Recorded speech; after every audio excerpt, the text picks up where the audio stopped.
बुद्ध का ज्ञान दो। राजकुमार सोच में पड़ गया। सारथी ने रथ को आगे बढ़ाया तो कुछ दूरी पर एक बीमार व्यक्ति मिला जो रोगों से घिरा हुआ था। उस पीड़ित व्यक्ति को देखकर राजकुमार का मन बहुत ही दुखी हुआ। राजकुमार ने पूछा, इसको क्या हुआ है? सारथी ने कहा, यह व्यक्ति बीमार है, इसलिए यह कराह रहा है। इस संसार में दैख और सुख दोनों हैं। यह है अपने अपने भाग्य की बात है कि कोई दुखी है और कोई सुखी है।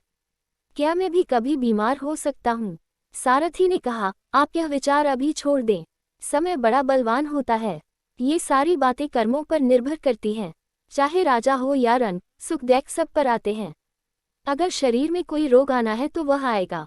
यह सब सुनकर राजकुमार सोच में पड़ गया। सारथी ने रथ को कुछ आगे बढ़ाया तो सामने से 4 कंधों के ऊपर एक अर्दी को जाते हुए देखा। राजकुमार ने ऐसा पहली बार देखा था। उसने सारथी से पूछा, यह क्या है? यह आदमी मर गया है।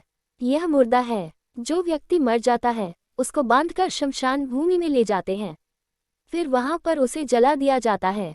राजकुमार ने कहा, क्या सबको मरना पड़ता है? हाँ, सबको मरना पड़ता है। यह मृत्युलोक है। जो जन्म लेता है उसे कभी ज कभी अवश्य ही मरना पड़ता है। तो इसका मतलब यह हुआ कि ठीक इसी तरह से एक दिन मुझे भी मरना होगा। मेरी देह भी मुर्दा होगी और मुझको भी 4 कंधों पर उठाकर ले जाया जाएगा। मुझको भी ऐसे ही रस्सियों से बांधा जाएगा। मेरे भी आगे पीछे घर के सदस्य रोएंगे तड़पेंगे और जिस संसार को मैंने इकट्ठा किया है वह सारा का सारा मुझसे छूट जाएगा। इसका मतलब यह हुआ कि क्या एक दिन मैं भी मर जाऊंगा? क्या एक दिन यशोधरा भी मर जाएगी? क्या एक दिन मेरा राहुल भी मर जाएगा? सारथी ने कहा, हाँ राजकुमार, एक दिन मैं भी मरूंगा, आप भी मरेंगे, यशोधरा भी मरेंगी और राहुल भी मरेगा, क्योंकि यह सब मरने के लिए ही पैदा होते हैं। उस रात सिद्धार्थ सो न सके। सोचने लगे कि क्या संसार में इतना दैख है, रोग है, बुढ़ापा है, और ऐसे में मैं खा पी कर कैसे जी सकता हूँ? नहीं नहीं, ऐसा मुझसे नहीं हो सकता।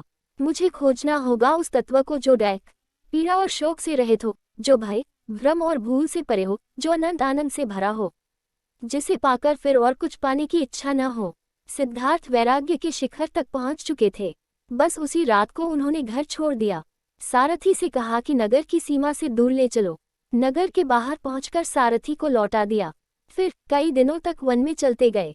एक घने पीपल के वृक्ष के नीचे आसन लगाकर ध्यान में लीन हो गए। आगे का भाग सुनने के लिए हमारे चैनल को लाइक और सब्सक्राइब करें।